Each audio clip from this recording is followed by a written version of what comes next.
All right, it's Washaholic Wednesday and it is freezing here. I got my coat on and I know some of you are gonna make fun of me because it's only like 37 degrees, 36, but it's rainy and it's wet and it's chilling me to the bone. My Texas blood cannot take it. So what I'm gonna share with you today is 3 to 4 tips on how to keep your machine from freezing and causing damage to your equipment.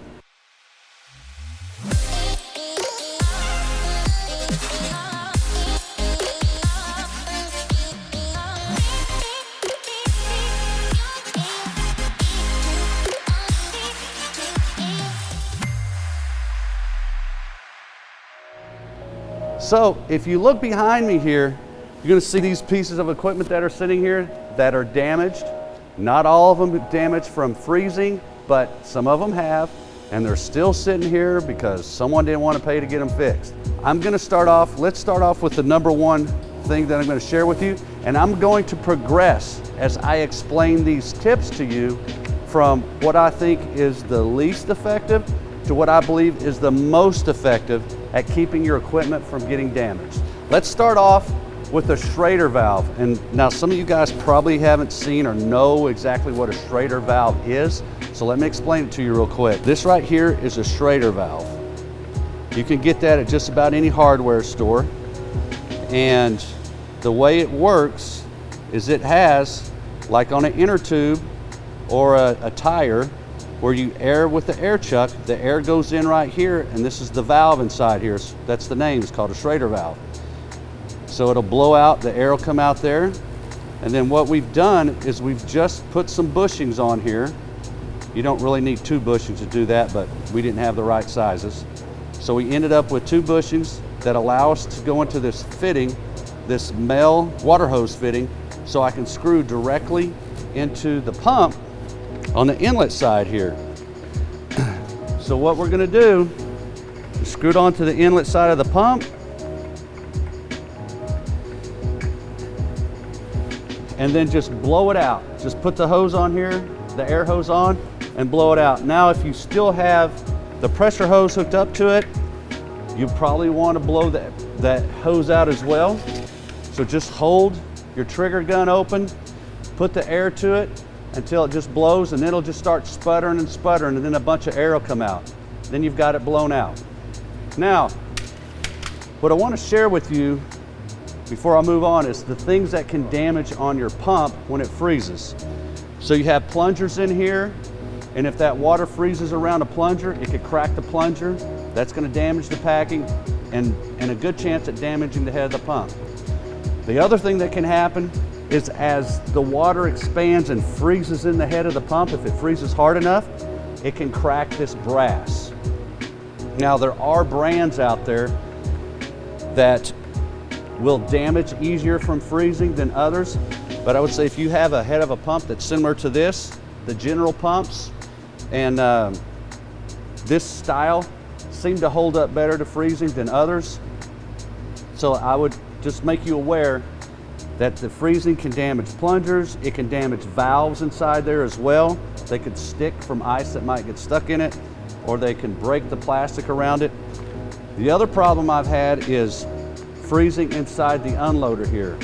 It damages the mechanics in there, and then it doesn't work and it just gets stuck and it won't work anymore. Now here's the biggest problem that a lot of times happens with anybody with a hot water machine is your coils, where it heats the water.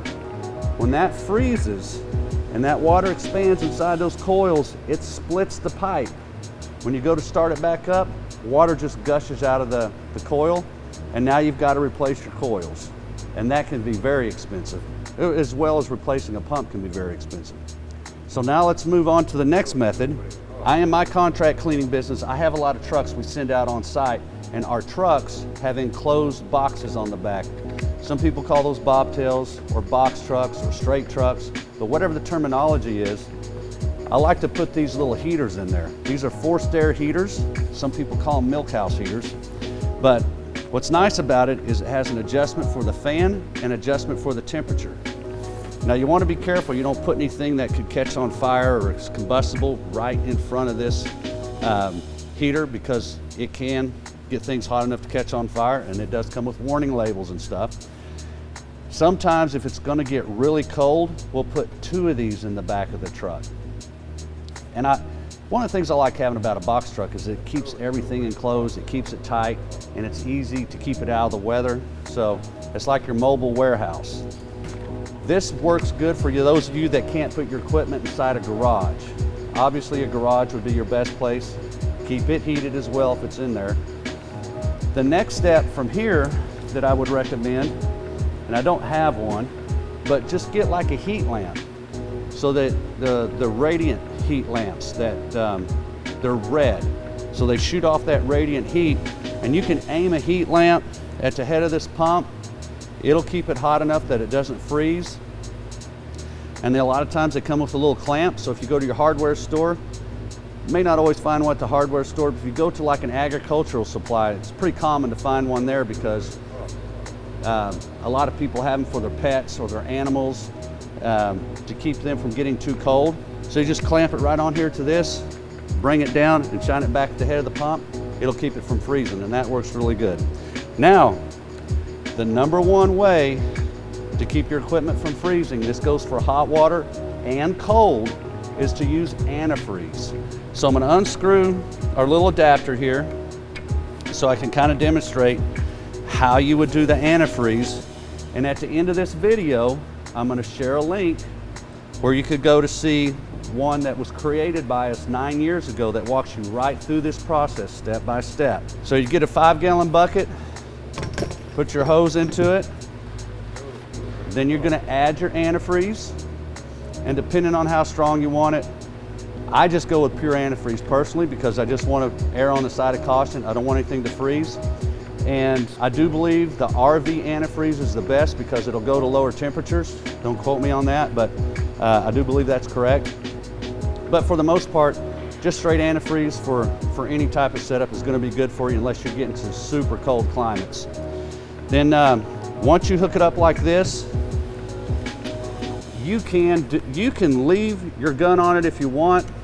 Personally, I always took it off, and then this is really easy to store somewhere where it's not going to freeze anyway.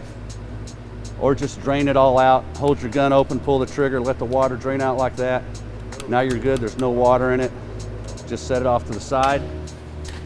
Then you want to start up your machine, watch the water flow out until you get the color of antifreeze coming out. Then just turn it back into your 5-gallon container, let it run for about a minute, maybe 2 minutes. That gets all of this system filled. Now, what I will say is, before you take this gun off, or you could put it back on, whichever you want, is to cycle the unloader 2 or 3 times because of this bypass line on here. Now, some of you contractors have put your bypass line back into your water tank. If that's the case, don't do this for very long. With the trigger open, you'll get just enough into that bypass line. But what it does, it just gets the antifreeze into all parts of your unloader. Now, if it's circulating back like it is on this machine, you want to let it go into bypass, pull your trigger, let it go into bypass, pull your trigger. Do that 3 or 4 times, and that'll get it into that bypass line real good, and you won't have any freezing there. Then you can shut it back off, and I'm saying do that before, let it run for about 30 seconds before it gets through your hose. Then circulate the trigger like that so your bypass line gets filled. Turn the machine off, turn it back on. Watch for that antifreeze now, put it in here, let it run for about a minute, then turn it off. Now when you go back to start your machine back up, obviously you're not going to have it in there, but hook this up to your water hose, turn the water on, start your machine up, and when you start it up, have it inside this 5-gallon container, because you want to recirculate that antifreeze. It's still good. As it's running, hold it above so you can see the color, and when you get water, pull it out, shut your machine off, and now you've got antifreeze for the next time you're going to go back and winterize your equipment. Any one of these processes works really good. If you're going to put your equipment up for the season, first, hands down, I'm going to say antifreeze it. If you're running like a contractor, you're running your equipment day in, day out, and you just want to keep it from freezing during the night, that's where the Schrader valve comes in really handy. It's not 100% all the time. You can get a little bit of residual water in different components of the pump, but it's very rare. So it really depends on you if it's a preference. I've had guys tell me they've used it for several years, never had an issue.